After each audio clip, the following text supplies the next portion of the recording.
10 अप्रैल 1912 दुनिया का सबसे बड़ा और लग्जरियस जहाज RMS टाइटैनिक अपने सफर साउथहैम्पटन इंग्लैंड से न्यूयॉर्क के लिए निकलता है। टाइटैनिक में उस समय के बड़े बड़े बिजनेसमैन, इंडस्ट्रियलिस्ट, एक्सपर्ट्स जैसे लोग बैठे थे और इस बड़े जहाज की कमान 62 साल के senior captain Edward John Smith ने संभाल रखी थी।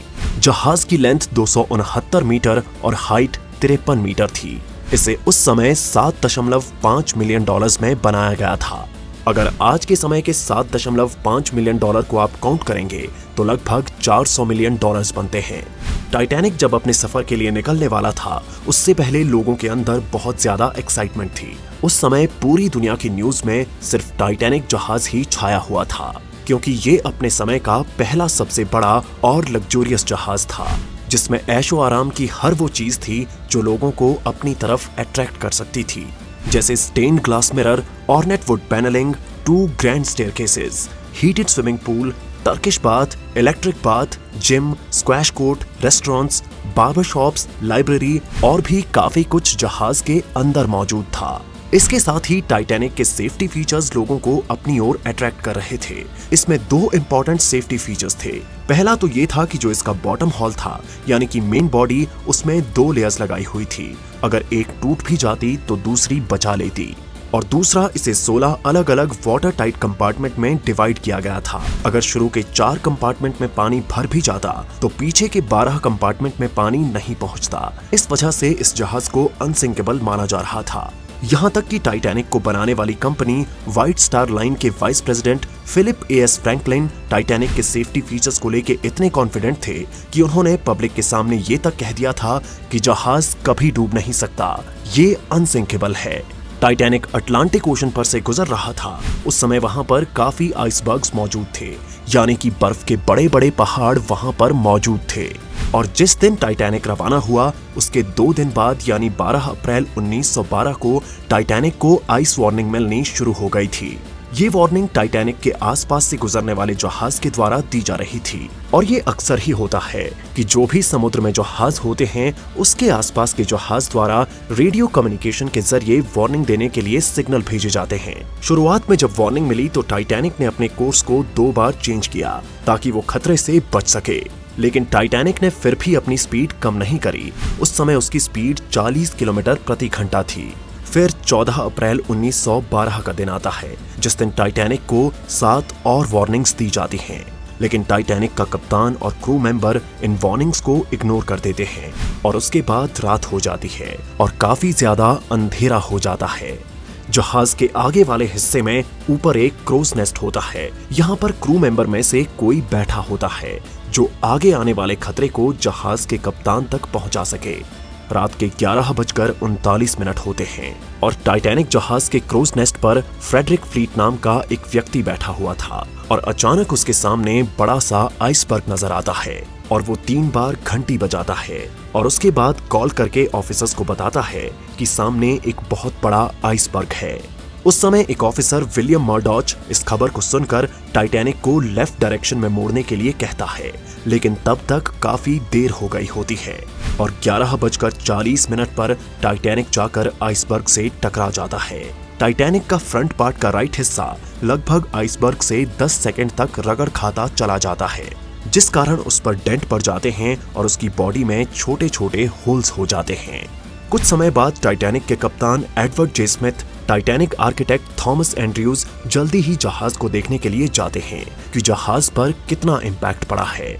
जैसे ही वो देखते हैं तो वो देखकर समझ जाते हैं कि अब जहाज बच नहीं सकता, ये डूब जाएगा।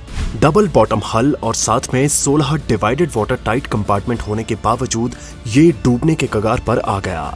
इसके पीछे की वजह थी क्योंकि बॉटम हल इसके बॉटम में था, जहां पर डबल लेयर थी, लेकिन आइसबर्ग से इसके राइट साइड में इम्पैक्ट पड़ा, जिसकी वजह से इसके अंदर पानी भरना शुरू हुआ। और दूसरा कि ये इम्पैक्ट इतना लंबा था कि शुरुआत के 6 कंपार्टमेंट में पानी भरने लगा था, बल्कि इसकी लिमिट 4 कंपार्टमेंट की थी। टाइटैनिक के टकराने के 20 मिनट बाद यानी कि रात के 12 बजे कप्तान स्मिथ ने ऑर्डर किया कि डिस्ट्रेस कॉल रेडियो के जरिए भेजा जाए ताकि आसपास के जहाज उस सिग्नल को पकड़ लें और उन्हें बचाने के लिए आ जाएं। और उसके बाद लगातार एक के बाद एक सिग्नल भेजे गए। उसके 20 मिनट बाद यानी कि 12:20 पर RMS कार्पाथिया जहाज को ये सिग्नल मिलता है। लेकिन प्रॉब्लम ये थी कि ये जहाज 107 किलोमीटर टाइटैनिक से दूर था। अगर ये जहाज अपनी टॉप स्पीड से भी टाइटैनिक की तरफ आता तो इसे लगभग 3.5 घंटे का समय लगता। बाकी के क्रू मेंबर्स ने फ्लेयर्स और रॉकेट के जरिए हवा में सिग्नल भेजे ताकि कोई आसपास का जहाज उन सिग्नल्स को देख ले और उन्हें बचाने के लिए आ जाए, लेकिन उन सिग्नल्स का कोई रिस्पॉन्स नहीं मिला। कुछ देर बाद कैप्टन एडवर्ड स्मिथ ने ऑर्डर दे दिए कि पैसेंजर्स को लाइफ बोट के जरिए निकाला जाए और सबसे पहले प्रायोरिटी महिलाओं और बच्चों को दी गई। लेकिन अभी भी जहाज के अंदर मौजूद पैसेंजर्स ये मानने को तैयार नहीं थे कि ये जहाज डूब सकता है, इसलिए पहली लाइफ बोट भेजी, उसमें केवल 28 लोग ही गए, जबकि उसकी कैपेसिटी 65 लोगों की थी। लेकिन रात के 1 बजे जब आगे वाले कंपार्टमेंट में ज्यादा पानी भर गया तो जहाज का आगे का हिस्सा पानी में डूबने लगा और पीछे का हिस्सा पानी से बाहर आने लगा, जिस वजह से सभी लोग घबरा गए और पैनिक का माहौल बन गया। कुछ लोगों ने लाइफ बोट में अपनी जगह बनाने की कोशिश की और कुछ लोग ये मान चुके थे कि अब कुछ नहीं हो सकता और उनका आखिरी समय आ गया है, और उन्होंने हालातों से समझौता कर लिया और आखिरी लाइफ बोट को रात के 2:05 पर भेजा गया। इस जहाज में एक कमी थी कि इसमें सिर्फ 20 लाइफ बोट थी, जिसमें सिर्फ अप्रोक्सीमेटली 1200 लोग ही आ सकते थे, जबकि जहाज में 2200 लोग थे। जब आखिरी लाइफ बोट को भेजा गया तो 1500 लोग जहाज पर ही रह गए थे। जो आई विटनेस थे उनके अनुसार रात के 2:20 पर ये जहाज 2 भागों में टूट गया और पानी के अंदर डूब गया। इस कभी न डूबने वाले जहाज को 3 घंटे भी नहीं लगे डूबने में, और 1500 लोग जो जहाज पर मौजूद थे उनमें से कुछ लोग डूबकर मर गए और जिन्हें तैरना आता था वो ठंड के कारण मर गए, क्योंकि उस समय पानी का टेम्परेचर -2 डिग्री सेल्सियस था। जहाज के कप्तान एडवर्ड स्मिथ, उनके बारे में कहा जाता है कि वो आखिरी तक जहाज में बने रहे और जहाज के साथ डूबकर मर गए, और कुछ लोगों का ये कहना था कि उन्होंने गोली चलाकर सुसाइड कर लिया था। उसके बाद 3:30 से 4:30 बजे के करीब 1 घंटा लेट RMS कैप्थेरिया वहां जाता है, लेकिन उस समय काफी देर हो गई होती है। जो लाइफ बोट में लोग थे उन्हें तो बचा लिया जाता है और बाकी के लोग जो जहाज में रह गए थे वो डूब चुके होते हैं। टाइटैनिक डूबने के बाद कई इन्वेस्टिगेशंस कराई गईं और उसके बाद एक खबर सबके सामने आई, जिसे जानकर लोग हैरान रह गए थे। दरअसल उस समय टाइटैनिक जब डूब रहा था उससे 37 किलोमीटर दूर SS कैलिफोर्नियन नाम का एक और जहाज मौजूद था, और ये जहाज टाइटैनिक से इतने पास था कि टाइटैनिक में मौजूद क्रू मेंबर को ये जहाज नजर आ रहा था, और ये वही जहाज था जिसने टाइटैनिक को 1 घंटे पहले आखिरी चेतावनी दी थी। लेकिन रात को 11:15 पर इस जहाज ने अपने रेडियो ऑफ कर दिए थे। वो जहाज रात के लिए वहीं रुक गया था। यहाँ तक कि रात के 12 बजे उस जहाज के क्रू मेंबर्स ने फ्लेयर्स और रॉकेट्स भी देखे थे।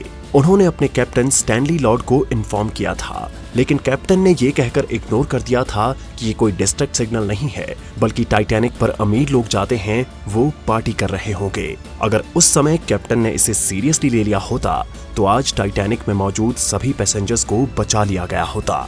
अगली सुबह जब ये रेडियो को ऑन करते हैं और उन्हें टाइटैनिक की SOS कॉल मिलती है तो वो टाइटैनिक की जगह पर पहुंचते हैं, लेकिन तब तक काफी देर हो चुकी होती है।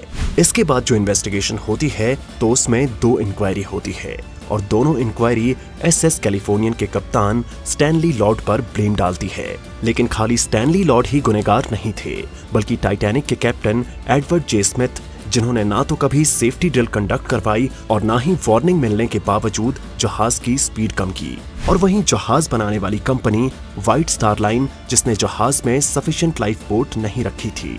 एक गलती थी स्टीयरमैन रॉबर्ट हिचेंस की, जिसे इंस्ट्रक्शन मिला था कि जहाज को लेफ्ट मोड़ना है, लेकिन उसने पैनिक में राइट साइड आइसबर्ग की ओर ही मोड़ दिया था। कई थ्योरीज के अनुसार एक गलती थी व्हाइट स्टार लाइन के chairman and managing director Joseph Bruce की, जिसने टाइटैनिक की स्पीड कम ना करने के लिए टाइटैनिक के कैप्टन एडवर्ड जे स्मिथ पर दबाव बनाया हुआ था। अब गलती किसी की भी हो, उनकी गलतियों का खामियाजा तो टाइटैनिक के पैसेंजर्स को ही भुगतना पड़ा। तो दोस्तों, कैसी लगी आपको ये वीडियो, आप हमें कमेंट करके जरूर बताएं। अब मिलते हैं अगली वीडियो में, तब तक के लिए थैंक्स फॉर वॉचिंग।